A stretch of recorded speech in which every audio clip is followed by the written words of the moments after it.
ታውቅሻለች ታውቅም ሰላም ብቻ በቃ ውስጤ የጠረጠረው ነገር እውነት እንዳይሆን ጋር እማይ እማይ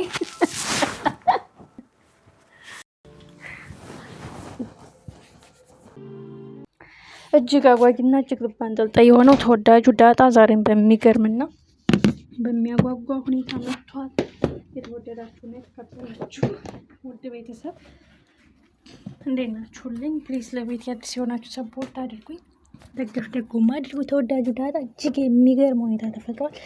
እንግዲህ አቶ ደረጀ በሀሳቡ በሁሉ ነገር ጸንቶ ሁሉ ነገር መጋፈጥ አለብኝ፣ የዚችን ምስኪን ሴትዮ የተቀማ ህይወትን መመለስ አለብኝ፣ ደስታዋን መመለስ፣ እንባዋን ማበስ አለብኝ የሚሉት አቶ ደረጀ የወሰኑት ውሳኔ ብዙዎቻችን አስደስቷል።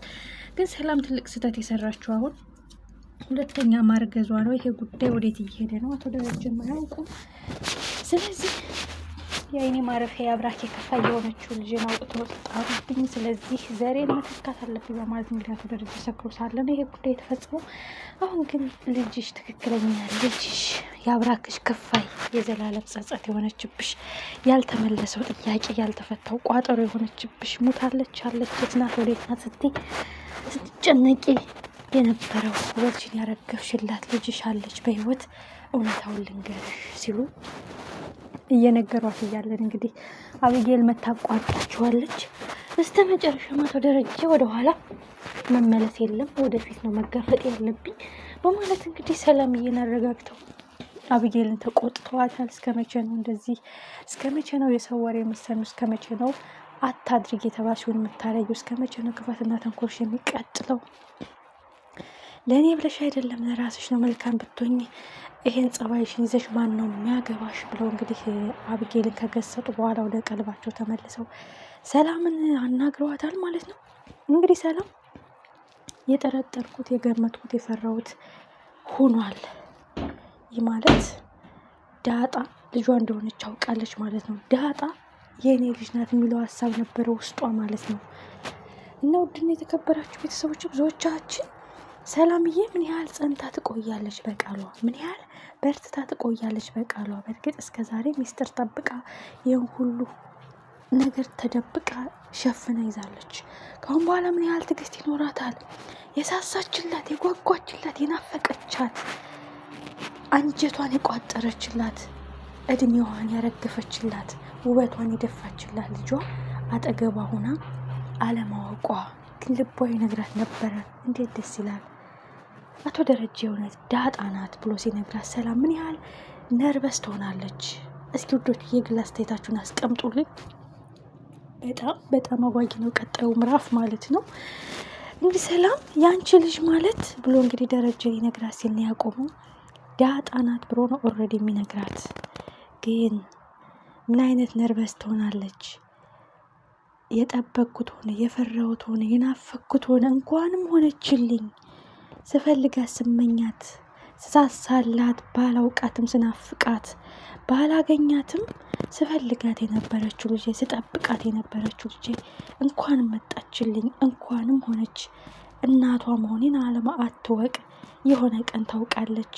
ግን እንኳንም አገኘዋት ብላ ምን ያህል ደስ እንደሚላት አስቡት። እንግዲህ ሰላምዬ ምስራችሁን ከሰማች በኋላ ምን ያህል ትዕግስትና ምን ያህል እንትን ይኖራታል ብለን እናምናለን። ማለት ከባድ ነው።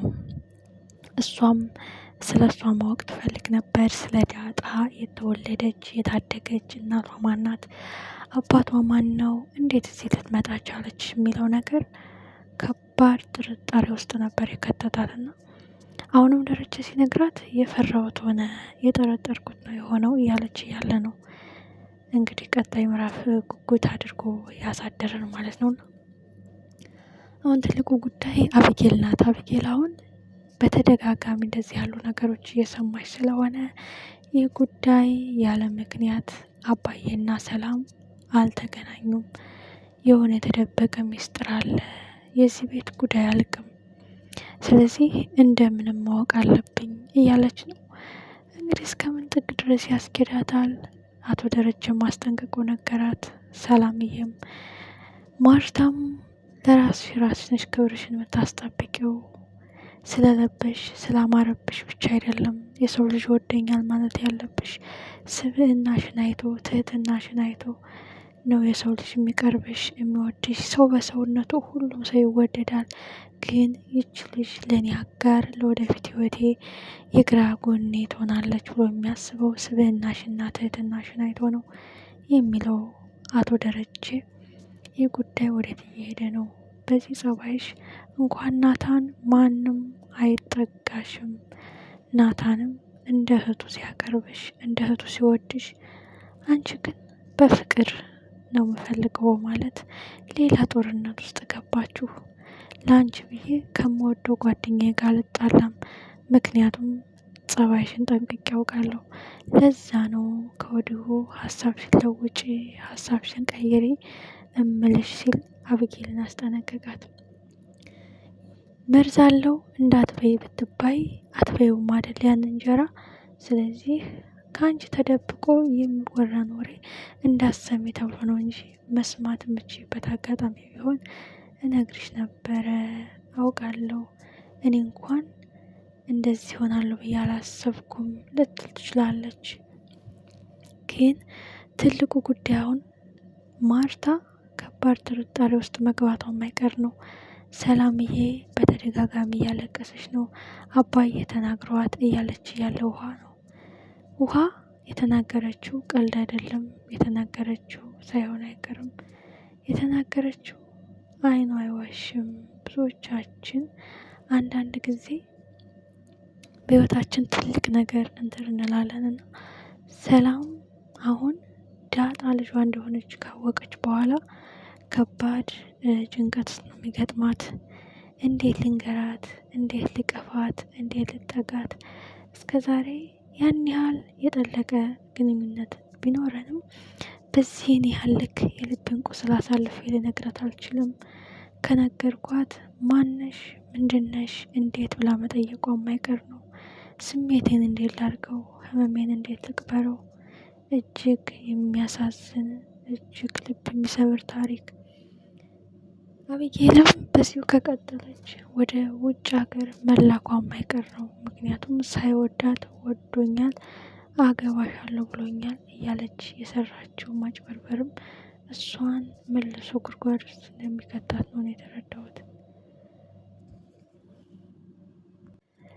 እና ወዶችዬ እንግዲህ ዳጣም እናቷን አግኝታ ሰላምዬም ልጇን አግኝታ ናታንና ዳጣም አብረው ሆነው ተጋብተው